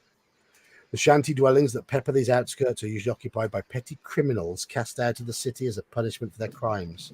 Now it is crowded with farmsteaders and villagers that seek sanctuary. The broad highway leading to the main city gatehouse is choked with traffic, and with each passing hour the chaos worsens as the first refugees from Tehran appear in their hundreds. The sergeants of the Home Guard garrison try desperately to keep the highway open, for it is the only means by which troops can pass from the city to reinforce the northern perimeter. It takes you and the young officer an hour to reach the city gatehouse, a ride of less than 2 miles. Waved on by the hard-pressed gatehouse guards, you pass through the archway and the tunnel and into the tunnel beyond, 100 yards in length, and then emerge into Venus Square.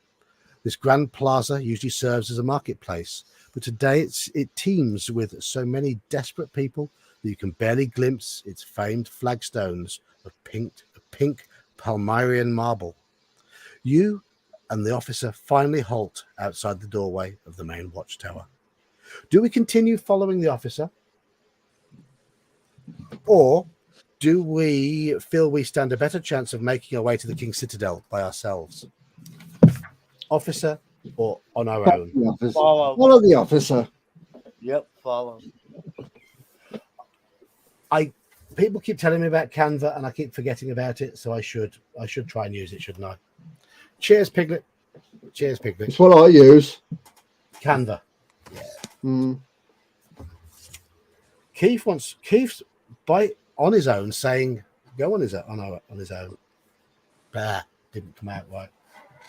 I blame wine. I'm having more wine. I shall finish this bottle tonight. It will help me sleep. Keith's just saying it Little like old a northerner. wine drinker me. Little old wine drinker me. Stay with us. Don't let the ball let you down. Tomorrow morning when you can't play for shit, I don't want to hear you whining. I should be working. Whining. Whining, haha. I'm going to be at Whining work right tomorrow, now. Daniel. I've got to work tomorrow, Daniel. I'm batching it this weekend.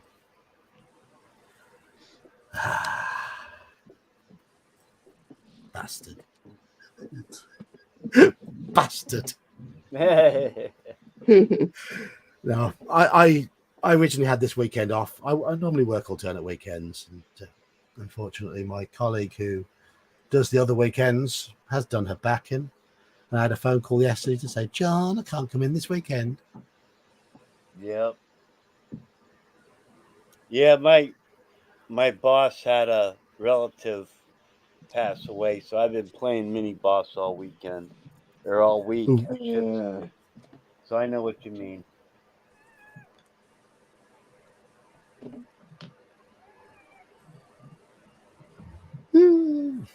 Yeah, it's Looks like like mew. Looks like we're following 7-2 for following the officer at the moment. Can't see that changing. No. It's only Palmetto and Keith who want to go on their own, but they've been outvoted. Keith was just saying it like a northerner. God is on. that. Go on Yours on your own. On his own. Aye. When I was a lad. When I were a lad. Get it right, Joker. When I were a lad. I had a cardboard box. I lived in cardboard box at end of street. You were lucky. I was lucky I was. You were lucky to have a box. I know I was lucky to have box. Most of the others didn't even have box. They had a little piece of paper or maybe a chip wrapper. Right, okay. Staying close to the officer, you follow him through an arched portal and up a short flight of stairs to a long hall. Soldiers run back and forth, bearing orders on ornate scrolls to officers stationed around the city wall. A haggard and scar-faced man dressed in the white and purple robes of the king's court approaches you and bids you follow him into the citadel. Do we follow this man, or do we decline his offer and return to the crowded streets? Follow him. Follow. Lead and follow, follow and lead, lead and follow, follow and Oh, lead. I heard a cat. I know. You. Yeah. He agrees. Follow.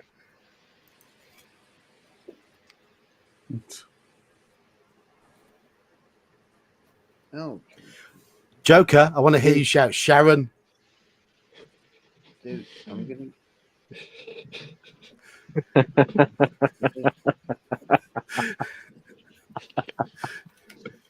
Sharon! Sharon! Sharon! The bloody The cat cat's shat fucking on the shitting bed. again! The cat shat on the bed again.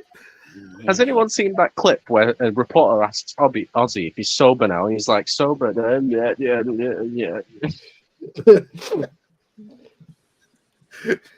I'm just like at all. I'm just Him, but I like but I like his music. So it's like just shut up and sing.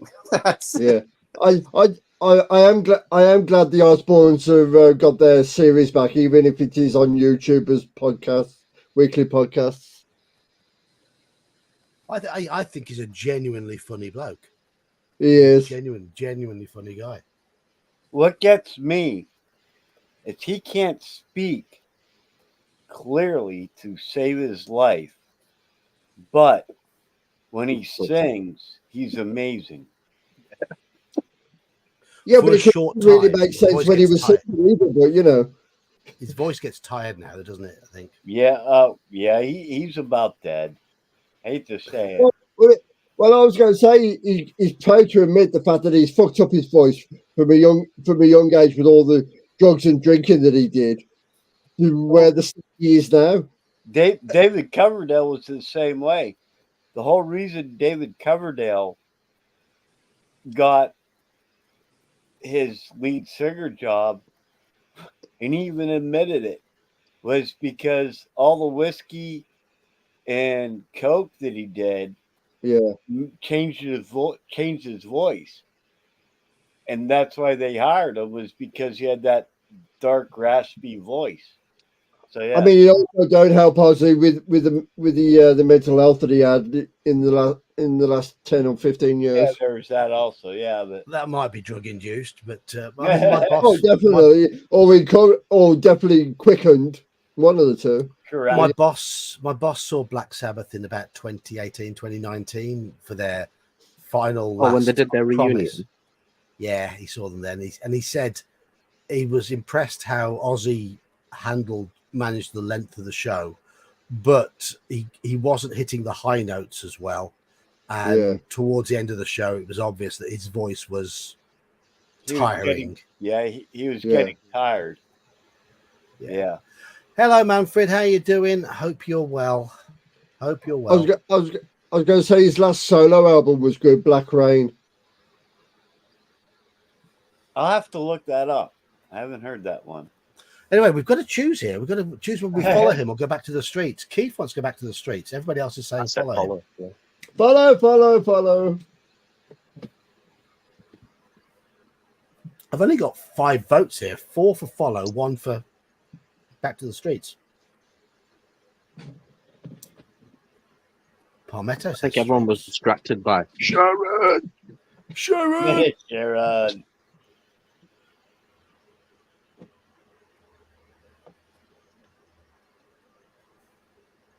I'll have to put that little clip in the Discord so people can see it if they've not seen it. It's literally just 8 seconds. It's so fucking funny. What, Joker shouting Sharon? No, of Ozzy, like, being asked if he's sober. I think we should clip out Joker shouting Sharon as well, because Joker's disappeared. Joker's gone for a wee. When he gets back, ask him if he washed his hands. Probably got Sharon to do it. I would like to see 8 seconds of me being sober. That's the first 8 seconds when you wake up in the morning, Daniel. No, it's not. No, it's not. I was going to say, was that 30 years ago? Well, maybe 40. Right, we're at 5-2. That's why I don't get hangovers. You stay drunk. So basically, your logic is you just keep drinking and the hangover will never catch up to you. Correct. Yes. Your liver has already been booked in as a specimen for examination. John, I'm 53. My liver's 95. You follow the man into a small library off the main hall. He pushes one of the many books on the shelves which line all 4 walls, and you hear a metallic click. One section of the bookcase slowly slides back to reveal a hidden passage. You walk for nearly 10 minutes along a dark and winding corridor, and then start to climb a steep staircase to a small wooden door. The man presses a secret catch, and the door opens. You enter a large, plushly decorated bedroom with a huge marble bath that takes up one corner of the room. The man suggests that you refresh yourself here while he seeks an audience with the king. You quickly bathe and change into some white robes that have been left out on a large marble table. Shortly, the man returns and leads you through a long corridor lined with exquisite tapestries. You finally arrive at a large door guarded by 2 soldiers wearing silver armor. You're about to meet the king. Turn to 350, and this is the last one in the book. We have completed this book. Wow. Oh, shit. Holy hell. Let's go. That doesn't happen too often. Normally we give up after 3 or 4 tries. If it's anything like the sorcery books, the 4-part series, the first book isn't that bad, but it really gets, more expansive choices and stuff. We failed the first sorcery one at least twice on this stream. Yeah. Did you? No deaths. You enter the Chamber of State, a magnificent hall decorated lavishly with works of art and the battle banners in the House of Ulnar. The king and his closest advisors, including Chancellor Golden, are studying a large map spread upon a marble plinth in the center of the chamber. Also standing beside them is Princess Madelon, the king's beautiful youngest daughter. Their faces are lined with worry and concentration. The king gives you a formal greeting and then requests that you tell him your news from the Kai Monastery. A silence fills the hall as you tell of the death of your kinsman and of your perilous journey to the citadel. When you finish telling your story, the king looks to his chancellor and his daughter and shakes his head sorrowfully. We must prepare for the worst, he says. Let us pray that Ishir and Kai will deliver us from the evil of the Dark Lords. You have not told us your name, brave Kai, says Princess Madelon. Sir, you begin. After a moment's thought, you finish your reply. Lone Wolf. My name is Lone Wolf. The king approaches you and takes your right hand in his. Lone Wolf, you have selfless courage, the quality of a true Kai. Your journey here has been one of great peril, and although your news comes as a grievous blow, the spirit of your determination is like a beacon of hope to us all in this dark hour. You have brought a great honor to the memory of your masters, and for that we praise you. You receive the praise and heartfelt thanks of the entire hall, an honor that brings a certain redness to your young face. The king raises his hand, and all the voices cease. You have done all that Sommerlund could have asked of a loyal soldier, but she is greatly in need of you still. The Dark Lords are powerful once more, and under the leadership of Archlord Zagana, their ambition knows no bounds. Our only hope lies with Duranor, within Duranor, with the power that once defeated the Dark Lords an age ago. Lone Wolf, you are the last of the Kai. You have the skills. Will you journey to Duranor and return with the sword, the sword of the sun? Only with that gift of the gods may we crush this evil and save our land. If you wish to accept the quest of the sword, begin your adventure with Book 2 of the Lone Wolf Adventures, Fire on the Water. We will be level 2 when we start. Well, we will be at level 6 effectively when we start. We start at level 5, and we will gain Straw Piglet. Straw Piglet, are you still here? We will gain animal kinship at the start of the next adventure. All right. So we can very have some, good. might be able to have some stoats. Straw Piglet. Can Angus get 500 experience points if I say yes? Well, we'll have to see Asking tomorrow. for a friend. We'll have to see tomorrow because I'm we're waiting. playing tomorrow. I'm waiting for Angus to get raised dead. That's all I want for Angus. I am so close to 5th level. It's stupid. I was- Anyhow, I'm thinking we continue on with this adventure. Yes. Absolutely, yes. We will continue with Book 2 of the Lone Wolf Perfect. series. Fire on the Water. The next one. It's okay. You only have to do 22 books to finish his whole story arc. Oh my Bloody god. hell. I kid you not. Fire on Well- the Water was the next one. Then we're good till like June or July or August. Of which year? Yeah. We will have a few changes along the way. We will do some other bits and pieces along the way. But yeah, we'll do the next one because I'm enjoying this. I'm I'm just enjoying this. happy that we actually made it Yeah. through one without dying. I Yeah. like the writing style. Yep. Yeah. I think he is slightly repetitive in his use of some descriptive words along the way. But other than that, it's pretty good. Yeah. He could have done with having a thesaurus next to him when writing some of it. Well, Yeah. Yeah. You also need to remember that these are written for like 13-year-olds. No, they're not. No, they're not. They're written for Okay, whatever. 52-year-old nerds on a Friday night. That's what they're written for. Well, wait, hold Well, on, at least one of us is. wait a minute. They're written for 52-year-olds that still act like 14-year-olds. That's the reality. That's what it is. yeah, that's right. Yeah. That's what it is. Can I drop the okay. Can I drop the Palmetto XR caption? Yes, I can. Okay. Why? Do you want me to? You can't see Omen Owl or Guns Are Cool. They haven't got their things on. Oh, there we are. We can see Omen Owl now. Yeah. What's on that T-shirt, Omen Owl? A tiger. A tiger. Oh, a tiger. Oh. A big tiger. And then Yes. to the back for it.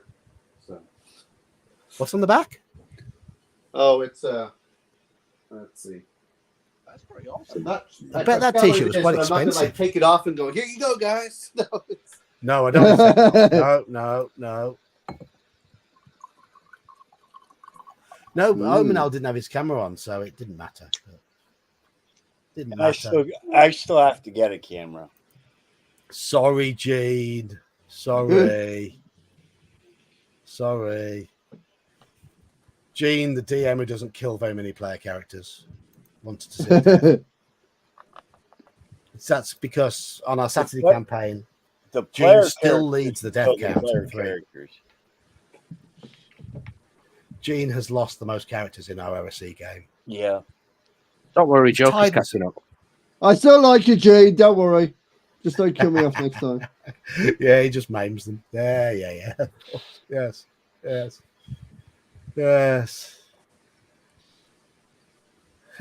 Oh, I didn't spot this one before earlier. Palmetto. Daniel is on the Keith Richards longevity plan. Yeah, just don't climb any palm trees. How is Keith Richards still going? How is he? After falling off the palm tree, I don't know. I mean, that guy's done a lot worse than fall out of palm tree. Wait, what? Did Keith Richards fall out of the palm tree? Yeah, he decided to climb a palm tree for some reason a few years ago and ended up in hospital and still survived. The dude's he's outlived God, and then he falls out of the palm tree. He's still going though. He's still going. He's still playing. Okay.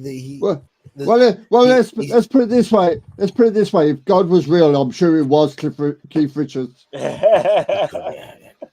I mean, Keith Richards, he can still play. Okay, he's a little limited because of his severely arthritic hands, but he wrote those riffs, and he still plays. He still plays part of them. I know he gets a bit of help when they play live, but they do the backups and stuff with them. Yeah. I was going to say most of it's still second nature to him when he gets on stage. Yeah, it's probably he doesn't even know what he's doing. He just goes up and does it. You know, I don't think he's known what he's doing on stage for the last 20 odd years. 40 years. Which politician are you talking about? What about Keith? That What would about be Keith my Richards? president, or not my president. Hey. All I'm saying is that it seems like every politician's that way. I'm not going to. We weren't I talking agree. about politicians. We're talking about Rolling Stone guitarists. Oh yeah. Keith Richards and Keith Moon. Keith Moon was drummer. Yeah. Rodney James Dio. But Keith Moon played with the Who and not the Rolling Stones. Yeah, as well. yeah. And did you know that Animal in the Muppets was based on Keith Moon? Oh yeah. Oh yeah. There you go. Okay. My favourite Muppet. All right. I thought you would be a fan of the Great Gonzo, to be honest. No, it was Animal I like.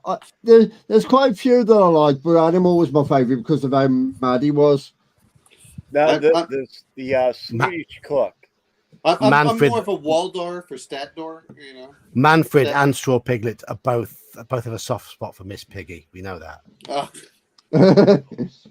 Well, if you saw my wife, I do also. I take it she's out of earshot. Yeah, she's out of town for the weekend. What about your two ex-wives? That's why well, no, my first two were freaking amazingly hot. I married, But they were psychos. You've told us before. They were psychos. I married this one for love and stability. Good. And It's the right way that to doesn't be. always go with looks. Palmetto, she just has to be on that hot crazy matrix and just has to be, you know, lower on the crazy than the. It's just she's an Italian meatball and I'm an Irish skinny potato. So yeah. Palmetto, we play. We are the typical Irish Italian couple, to say the least. Palmetto wants to know what we play on a Saturday. We play Old School Essentials on a Saturday, which is basically BX. Palmetto, join in. That'd be cool. Yeah, come along and play. Come along and play. It only takes 5 minutes to make up a person. The link to my Discord, we play on my Discord, and the link to my Discord is I've been organised tonight and put the link. Cheers, Victor. No problem. I've been organised tonight. I'll put the link in the blurb for the video tonight, for the stream. So the link is there. If you're not already in the Discord, you're welcome to join it. You're welcome to come along and play. We've got Slan running the game tomorrow afternoon, and me running the game in the evening. Yes.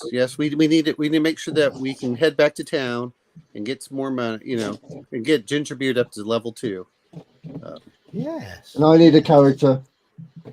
So I don't know who's available to do both of tomorrow afternoon sessions. So I think I'd better have a new character. Palmetto, it's drop in and drop out. We've got multiple DMs. Occasionally, characters get stuck in an area for a while, and we're trying to line up the times so that we know when characters are available and not available. But we're quite loose on that. It's just to prevent Angus from being like level 20 versus everybody else's, Being an absolute shield. I am so close to hitting 5th level. It's stupid. And yeah, well, I wish that you'd taken the hit from the skeleton and then Sorlock eventually. Yes, because Sorlock was level 2, wasn't he, as well? Yeah, that hurt a lot. But I will tell you this much: with Raz Volden in your campaign, I might actually hit a level 2 pretty reasonably. One thing that kind of sucks, and I'm glad everybody appreciates Angus, but none of my other characters are moving up because I keep playing him. Yep. Well, no. It's like, bring Angus. I'm like, all right. And hey, we found those potions. We found, don't get me wrong, is when we got all those magic items, we ignoring the experience points we made last week. We made out like gangbusters. No, we made out like gangbusters as far as quality goods. How many experience points did we make last week? Yeah. Was it about 36. 36. 36. Yes, rolling in it. But we got every second level spell with Gwen. So I mean that is worth more than anything else. And I think that's huge. And while I'm kind of sore that Sorlock died, I'll be honest. Sorlock I knew was going to quickly be outclassed once we get to like 5th or 6th level over time. Yeah. But he was very useful for the low level work though, because he had Was there a post on what we did last? I looked yesterday. Look for Grumpy Old Slan. He has in a text. He has in a text thing. You have to click the text thing to find out what it is. All right. But no, I mean. But considering we made out like bandits as far as treasure, we came out really, really good. And the fact that Gwen survived with 1 hit point when the enemy actually got to attack first, that made a huge difference. Yeah. Oh yeah, Bilo's level 4 as well. So I mean, but he's not a frontline. Yeah, he's a thief. So he's got about 9 hit points and a dodgy AC, but. Wait. We don't count Bilo. Bilo has elves of, boots of elvenkind and a ring of invisibility. He can't be seen or heard. So, he doesn't get hit. He have the cloak of elvenkind also? No, just the boots. All right. It's his ring of invisibility and his boots of elvenkind. Okay, that's what it is. He's a perfect scout. He's a really, really good scout. Yeah. So, yeah. But Bilo's awesome for that. In retrospect, I'm, sadly that Sorlock did. Why didn't I send in the retainers, our footmen and stuff to go make sure that everyone was safe? That's what I should have done, but oh well. We have lost no retainers. We've lost characters. We've lost 3 characters, but no hit hirelings, which is hilarious. Yes, it's 4 characters have died in the last few weeks. 2 of Joker's. Yep. 1 of Mark's, 1 of yours. Yes, I feel sorry for Mark. He didn't even get any experience points. Died. He was a lot more careful the second time. But you know what, though, I've been arguing with Shadow and Son over certain things because he's like, "Oh, AD&D is so much better." I said, as a game, I think BX is a better game, though we all like the options for stuff. It's a better but casual game. yes, It's a good. Basically, Palmetto. The best way to describe our Saturday game. It's very casual. I'm Very at work. loose. I'm at work half the time, having to get up and serve customers. So, well, I also think the other part is that you don't have to look at it as your character. The problem is everyone looks at characters, but when you look at the party as a whole, the party as a whole is getting more and more powerful over time, rather than individual characters. I mean, we all joke about Angus, but the fact that we finally got you, Daniel, to get Angus to get protection from evil makes a huge difference. Yeah, it's a good spell. Good spell. Oh yeah, that's why I'm just teasing it, because all the time it's like, protection from evil's that good. I'm like, no, in BX it's an awesome spell. It is. No, I think we're starting to work better as a team. I think that's we are. I mean, if it hadn't been, if the thing had moved and hadn't had a surprise roll, I would have been fine. It's one of those things. I didn't have to go in the beginning. I know Joker ran in just like I did and died from the ooze.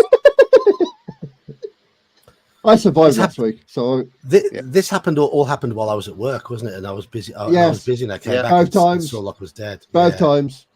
Yeah. Well, he rolled the attack. It was a D6. Sorlock only had 4 hit points when, on average, he should have had 7. So he was at the low end anyway for hit points. So, man. So. Oh yeah, I can't stop yawning. All right, I'm going to have to bring this stream to a close. I think. Great. We have finished the first Lone Wolf book at the first attempt.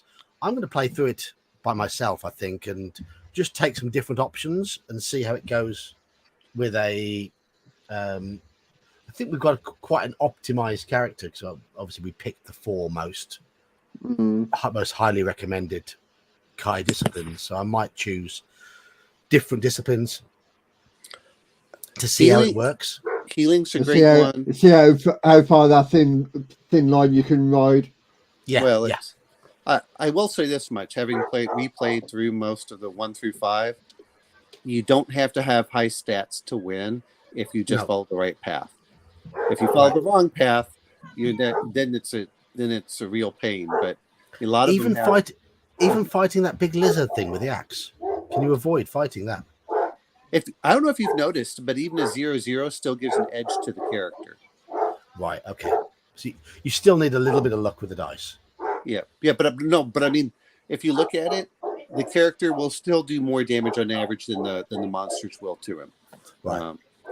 I think it balances out about -1 or -2 or something like that, and at that point, it's an even fight. I like the fight mechanics. They're very, very fast. It's unfortunate that the RPG almost followed this exactly and gave you more things. They were planning on doing what's called the Bang the Kai disciplines when you get the next level of these skills.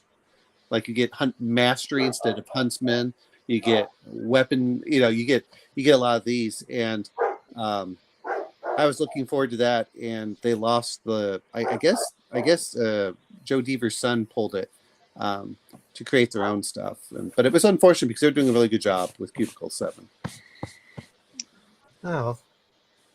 Okay, right. Anyway, I'm going to bring the stream to a close. I'm going to say thank you to my my people here tonight. Joker, you stream on your Time's Up channel. Currently playing something of Eden. Banisher's Ghost of Eden. Banisher's Ghost of Eden on his channel. So if you're a Banisher's player, then check it out for his walkthrough. And also the lovely Suicide Squad walkthrough is already up there. Okay. And Iman, are you streaming this weekend, Iman? I am. I'm streaming on Sunday. Hopefully the final part of The Last of Us. So tune into that. I know Slam's looking forward to it. Mm-hmm. So those two, they play video games a lot better than I do after my disastrous attempt last night. God, I was awful in that. So check out Time's Up. Check out Intellectual Quandary. Also, thank you to Daniel and Omanal. Daniel is a regular on my channel. Omanal is a regular on every channel under the sun. Well spread out. Good to have everyone here and everyone in chat. Thank you for popping by. Thank you, Mr. Baker. Thank you, Gene. Enjoy your trip tomorrow, Gene. And Yes. we'll see you next week, I guess. So thank you all and good night. Night.